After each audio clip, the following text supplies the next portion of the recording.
Le festival hip-hop communication a eu lieu le week-end du 20 et 21 novembre au cœur de Plan-les-Ouates. L'événement, soutenu par 7 communes dont la ville de Lancy, a accueilli un public éclectique. C'est un festival qui a été créé il y a maintenant 12 ans. À l'époque, c'était sur demande de jeunes adultes du milieu hip-hop qui nous disaient qu'ils ne pouvaient plus organiser de soirées hip-hop à Genève parce qu'on les assimilait à la violence. Donc on a décidé de faire quelque chose puisque le mouvement hip-hop, c'est tout le contraire. C'est justement la culture de la tolérance et tout ce qui va avec. Donc on a réuni des travailleurs sociaux et des professionnels de la culture pour monter ce festival qui donne qui essaye de démontrer à travers les ateliers gratuits de la journée que c'est une culture extrêmement prolifique et très positive.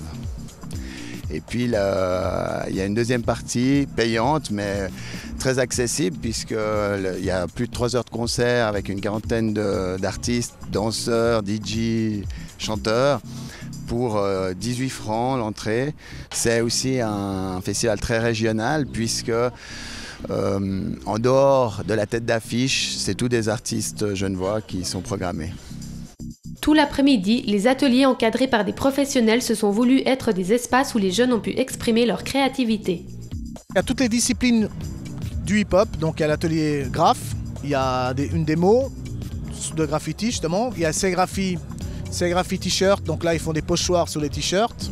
Il y a aussi une démonstration DJ. Donc avec les platines ou CD, parce que maintenant c'est aussi la nouvelle mode, les nouveaux DJ c'est plutôt CD. Il y a un atelier écriture et un atelier micro ouvert ou open mic si vous voulez parler en anglais, moi je préfère parler en français. Donc ça c'est écriture où les jeunes peuvent apprendre à écrire, donc il y a 2 intervenants qui les apprennent à écrire des morceaux ou du slam par exemple, c'est des choses qui sont issues du mouvement hip-hop. Et après l'open mic ça veut dire qu'ils peuvent aller rapper ce qu'ils ont écrit la journée, surtout à 16h avec l'arrivée de l'artiste principal Youssoupha, ils pourront aussi se produire devant lui. C'est ça aussi qui est intéressant, c'est-à-dire que l'artiste que vous aimez, soyez pas juste consommateur pour venir le voir à un concert, profitez aussi qu'il soit là pour les conseils, qu'il puisse parler aussi avec les jeunes, leur dire toutes les choses qui sont positives dans le hip-hop. Moi c'est une amie, un petit jeune qui va, ma vie c'est pas que ceux qui se battent, le rap c'est mon combat, il a là pour ça, ici on se bat pas, c'est pas pour ta combat, dans la tambourie, c'est là que je crée, pour rapper, jamais j'aurai la flemme, j'ai bourré de talent, et gars, ça rigole, j'ai mes parents, et là et à l'école, je commence de rap, je n'irai jamais, les gens bougent les arts. Le festival se donne pour objectif de faire découvrir à son public les multiples facettes du hip-hop et surtout ses valeurs. En atelier écriture, on peut leur dire pourquoi t'aimes ce chanteur? Est-ce que tu as écouté les messages qu'il dit?